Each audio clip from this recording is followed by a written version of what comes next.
Hello बच्चा party, welcome to CS academy.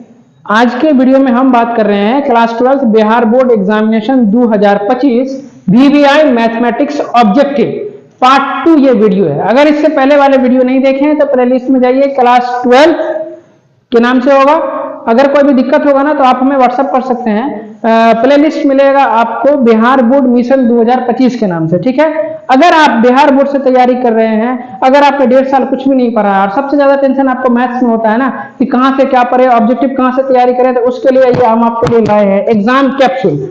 देख रहे हैं, इसमें वो सभी क्वेश्चन है जो बार बार क्वेश्चन पूछे जाते हैं और साथ ही साथ ऑब्जेक्टिव कौन से टॉपिक से ज्यादा आता था उस टॉपिक से हम इसमें भर भर के ऑब्जेक्टिव हम इसमें बनाए हैं, मतलब अपने एक्सपीरियंस के बेसिस पर। साथ में इसमें ऑब्जेक्टिव भी है, देखिए ऑब्जेक्टिव वगैरह है और साथ में लॉन्ग टाइप और शॉर्ट टाइप क्वेश्चन दोनों है। इसको लेने का फायदा ये है कि आपको साथ साथ इसका जो है आपका सॉल्यूशन भी मिलेगा, ठीक है। तो चलिए अब हम लोग क्वेश्चन की तरफ चलते हैं। पिछले वाले वीडियो में हमने 1 से लेकर 10 तक क्वेश्चन पढ़ाया था, है ना, और पार्ट 1 था वो, आज ये पार्ट 2 है, ठीक है। पहला नंबर क्वेश्चन है, इसमें पढ़िए क्या कहता है। ए बराबर दिस वन मैट्रिक्स और बी बराबर दिस वन मैट्रिक्स, तो कहता है ए बी कितना होगा, ए को बी से मल्टीप्लाई करना है। आ जाओ, यहां लिखेंगे सॉल्यूशन, है ना, ध्यान से देखिए। ए को बी से मल्टीप्लाई करना है तो ए का वैल्यू कितना है 1101, तो 1101 है ना, और b का वैल्यू कितना है 0110। मल्टीप्लाई कैसे करते, सॉरी 01 फिर 10, है ना, ठीक है ना। मल्टीप्लाई कैसे करते हैं मैट्रिक्स का, याद है, हम सिखाते हैं पहले वाले रो को पहले वाले कॉलम के साथ, है ना। तो क्या हो जाएगा बोलो, 1 को इससे के साथ करोगे तो 0, फिर बीच में प्लस का साइन 1 × 1 1, फिर आगे बढ़ो इससे करोगे तो 1 × 1 1, 1 × 0 0, ठीक है। अब नीचे वाले का करो 0 × 0 0, फिर 1 को 1 से करोगे 1, फिर इसको इससे करोगे 0, और 1 को 0 से करोगे तो 0, ठीक है। कितना होगा यहाँ 1, यहाँ 1, यहाँ 1 और यहाँ 0। कौन सा ऑप्शन है हमारा, ऑप्शन क्या बताए थे, A for Anita, B for Babita, C for Champa, D for Dolly. मारिए, किसमें मारोगे, ठीक, यहाँ देखो 1 1 1 0, तो 1 1 1 0 कौन सा, बबीता, यानी बी पर टिक मारना है। क्लियर है, समझ में आ रहा है। तो आप जो है ना देखिए मन स्थिर होकर के पढ़िए, ठीक है ना। हम आपको एकदम अच्छे ढंग से तैयारी करा देंगे और एग्जाम में इतना तैयारी हो जाएगा ना कि मन करेगा दूसरे वाले बगल वाले बच्चे का भी लिख लाओ दोस्त तुम्हारा लिख दे, लेकिन ऐसा नहीं करेगा। समझ में आ रहा है ना, ठीक है। और उसके बाद देखिए, अगर आपको कोई भी दिक्कत होता है, कोई भी समस्या आता है, आप हमें व्हाट्सएप कर सकते हैं। व्हाट्सएप ग्रुप डिस्क्रिप्शन में दिया हुआ है। और साथ ही साथ कमेंट्स करके जरूर बताइए कि आप वीडियो कहां से देख रहे हैं। अगर आप मधुबनी के आसपास से देख रहे हैं तो आपके पास बेस्ट अपॉर्चुनिटी है, आप हमारा ऑफलाइन कोचिंग ज्वाइन कर सकते हैं, जहां फिजिक्स, केमिस्ट्री, मैथ और बायोलॉजी सभी सब्जेक्ट का पढ़ाई एक ही जगह होता है, ठीक है ना। और हमारा एड्रेस है स्टेडियम रोड मधुबनी, ठीक है। तो पहला 11 नंबर क्वेश्चन कंप्लीट हो गया, ठीक है। अब चलते हैं 12 नंबर, कहता है for any 2 matrices A and B, option दिया हुआ है कि A को B से मल्टीप्लाई करेंगे, B को A से मल्टीप्लाई करेंगे, क्या होगा, ऑलवेज ट्रू। AB और BA नेवर ट्रू, यानी कभी सही नहीं होगा। ये कहता है हमेशा सही होगा। B नंबर में है, सॉरी B नंबर, ये है हमारे पास C नंबर और ये है हमारा D नंबर। समटाइम्स AB बराबर B है और समटाइम्स AB नॉट B है, ठीक है। वेन एवर, डी नंबर है, when ever A be exist, यानी ए को बी से मल्टीप्लाई करेंगे तो ए बी हमारा क्या होगा, एग्जिस्ट होगा। याद करो, मैट्रिक्स का मल्टीप्लिकेशन में कंडीशन है कि ए का रो और बी का कॉलम इक्वल होना चाहिए, तभी हम मल्टीप्लाई कर सकते हैं। अगर बी ए कर रहे हैं तो बी का रो, सॉरी बी का कॉलम और ए का रो, नंबर ऑफ रो और नंबर ऑफ कॉलम्स बराबर होना चाहिए। समझ में आ रहा है, मतलब ए और बी को मल्टीप्लाई करने के लिए क्या कंडीशन है कि इसका नंबर ऑफ कॉलम और इसका नंबर ऑफ रो इक्वल होना चाहिए, तभी हम ए को बी से मल्टीप्लाई कर सकते हैं। लेकिन हम हमेशा ए और बी को मल्टीप्लाई नहीं कर सकते हैं और ए और बी हमेशा बराबर नहीं होगा। कभी कभी ए बी बी ए के इक्वल, कभी कभी बी ए बी ए के इक्वल नहीं होता है, ठीक है। तो इस वाले ऑप्शन में सी नंबर ऑप्शन होगा कि समटाइम्स, यानी कभी कभी ए बी बी ए के बराबर और कभी कभी ए बी बी ए के बराबर नहीं होता है। तो इसका सटीक आंसर होगा इसका सी नंबर, है ना। बहुत ही इसमें कॉन्सेप्ट के साथ इसको क्वेश्चन को देखना पड़ेगा, ठीक है ना, तभी ये क्वेश्चन आपके दिमाग में घुसेगा। हाँ, और बेसिक चीज जिसका खराब है ना, तो हमारे प्ले लिस्ट में जाइए, आपके RS अग्रवाल का प्रत्येक चैप्टर वाइज हम क्वेश्चन बता दिए, ठीक है। आप वहां से भी हेल्प ले सकते हैं, ठीक है। चलो तो 12 नंबर क्लियर हो गया। अब चलो 13 नंबर में कहता है if A is a square matrix then A plus A dash. तो ए प्लस ए डैश हमेशा सिमेट्रिक मैट्रिक्स देता है। कैसा मैट्रिक्स देता है? Symmetric matrix. कौन सा हो गया? सी नंबर। ये प्रॉपर्टीज ही है, ठीक है।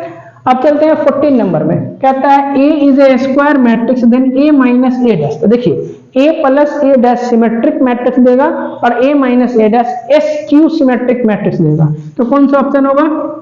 डी नंबर होगा। क्लियर है? समझ में आया? आप यहां लिख लीजिए कॉपी के ऊपर में ए plus A dash symmetric matrix. कैसा मैट्रिक्स? सिमेट्रिक। और ए माइनस ए डैश हमेशा क्या? S Q symmetric. याद रहेगा? ठीक है, इसका स्क्रीनशॉट ले लीजिए। 15 नंबर क्वेश्चन है इफ ए बराबर 1 2 3 मैट्रिक्स है देन ए डैश कितना होगा? ए और ए डैश निकालना है। Where A dash is a transpose of matrix, है ना। तो चलो इसको देखो, यहाँ सॉल्यूशन लिखते हैं हम लोग। कितना नंबर है? 15 नंबर। इसका सॉल्यूशन क्या होगा? हम ध्यान से देखिए, बहुत मजेदार क्वेश्चन है।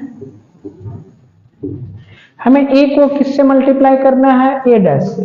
तो ए डैश कैसे निकालते हैं? बस ये ट्रांसपोज कर दीजिए, ऐसे लिखा हुआ, इसको ऐसे लिख दीजिए। तो 1 2 और 3 हो गया। अब हमें a इंटू ए डैश निकालना है। तो a का वैल्यू 1 2 3, फिर a डैश का वैल्यू 1 2 3। मल्टीप्लाई कैसे करते हैं बोलो? पहले वाले रो को पहले वाले कॉलम से। कितना होगा? 1 इंटू 1 1 प्लस 2 इंटू 2 कितना? 4 प्लस 3 इंटू 3 कितना? 9। तो यहाँ कितना हो जाएगा? देखो 14, है ना। अब ऑप्शन सब देखिए, 14 कहाँ कहाँ? एक बी में है और एक सी में है। तो बी और सी में कौन होगा? बी होगा। बी इसलिए होगा कि बी मैट्रिक्स में है। मैट्रिक्स का मल्टीप्लाई करोगे तो हमेशा आंसर मैट्रिक्स में ही आएगा, है ना, ये वाला इसमें ब्रैकेट में, ठीक है। तो हमारे पास कौन सा? बी नंबर ऑप्शन होगा। सी क्यों नहीं होगा? क्योंकि इसमें मैट्रिक्स का साइन नहीं लगा हुआ है। क्लियर है? अब चलो 16 नंबर क्वेश्चन कहता है A and B are two matrices then A plus B is possible. देखिए ए और बी पॉसिबल कब होता है? तो जब दोनों का ऑर्डर सेम होता है, ठीक है। तो जब दो मैट्रिक्स ऐसा हो कि जब दोनों का ऑर्डर सेम हो तो उसे हम लोग कंपेरेबल मैट्रिक्स बोलते हैं। कैसा बोलते हैं? कंपेरेबल मैट्रिक्स, है ना। कंपेरेबल मैट्रिक्स दोनों कहाँ है? ये वाला बी नंबर ऑप्शन है। ए और B are comparable matrix. Comparable matrix मतलब ए और बी दोनों का ऑर्डर सेम होगा। जब दो ए और बी का ऑर्डर सेम होगा तभी हम ए को बी से ऐड कर सकते हैं, ए और बी को, ठीक है। चलो 17 नंबर क्वेश्चन है A and B are two matrices then A B is possible. तो ए बी को कैसे मल्टीप्लाई कर सकते हैं? तो देखो ए का कॉलम ए और बी का मल्टीप्लाई होगा, ए और बी का मल्टीप्लाई होगा। इसका कॉलम इसका बी का रो क्या होना चाहिए? बराबर होना चाहिए, है ना। नंबर ऑफ कॉलम यहाँ नंबर ऑफ रो, है ना। तो ए का कॉलम तो ध्यान दो ए यहाँ भी है, इसमें रो है, इस ये नहीं होगा। हमारे पास क्या? Number of column in A बराबर number of rows in B, यानी ए का कॉलम की संख्या और बी का रो की संख्या बराबर होगा, तब हम ए और बी को मल्टीप्लाई कर सकते हैं। इसीलिए ऑप्शन कौन सा? बी नंबर होगा।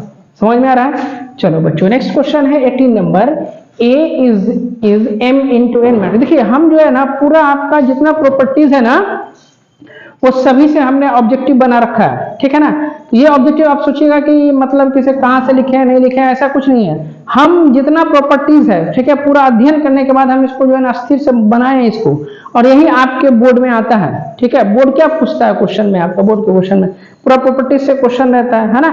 बेसिक देखता है किसका क्लियर है कि नहीं है, ठीक है ना। तो बेसिक को छोड़ के मत चलिए, ठीक है। चलिए 18 नंबर क्वेश्चन क्या कहता है?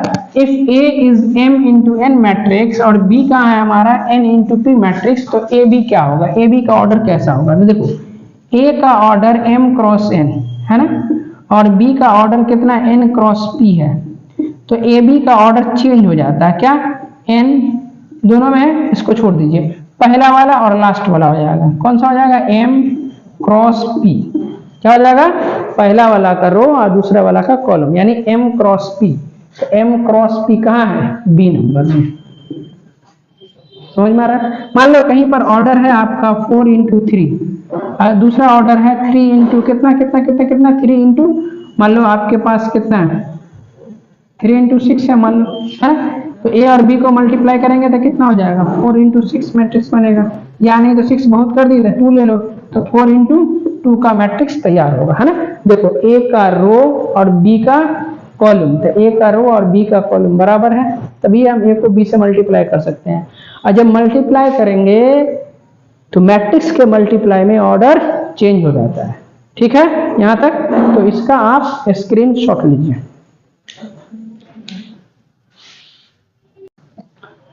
19 नंबर क्वेश्चन है, ए डैश का डैश कितना होगा। तो ए डबल डैश है, मतलब ट्रांसपोज है, तो किसी भी मैट्रिक्स को 2 बार ट्रांसपोज करेंगे तो जो मैट्रिक्स होगा वही मिलेगा। तो क्या मिलेगा हमें, ए। कौन सा ऑप्शन होगा, बी, ठीक है। आइए 20 number question, A and B are 2 मैट्रिसेस, if A is invertible matrices then A B C D कौन सा ऑप्शन होगा। तो देखिए जब इन्वर्टिबल मैट्रिक्स होगा तो ए को बी से मल्टीप्लाई करेंगे, बी को ए से मल्टीप्लाई करेंगे, दोनों बराबर होगा, लेकिन ये दोनों किसके बराबर होगा, आई के बराबर। आई मतलब यूनिट मैट्रिक्स 1 0 0 1 के बराबर होगा, ठीक है। तो ये कौन सा रिलेशन होगा, ये वाला रिलेशन, ठीक है। तो कौन सा ऑप्शन है, बी नंबर है। क्लियर है, समझ में आ रहा है। तो बच्चों आज का क्लास यहीं तक रखते हैं। उम्मीद करते हैं कि आपको पढ़ाई समझ में आ रहा होगा और आप ईमानदारी से पढ़ रहे होंगे। यदि आप हमारे चैनल पर नए हैं तो हमारे चैनल को लाइक और सब्सक्राइब जरूर कीजिए और साथ ही साथ अपने दोस्तों के साथ इसको शेयर कीजिए। मिलते हैं हम अगले वीडियो में, तब तक के लिए भाई थैंक यू सो मच।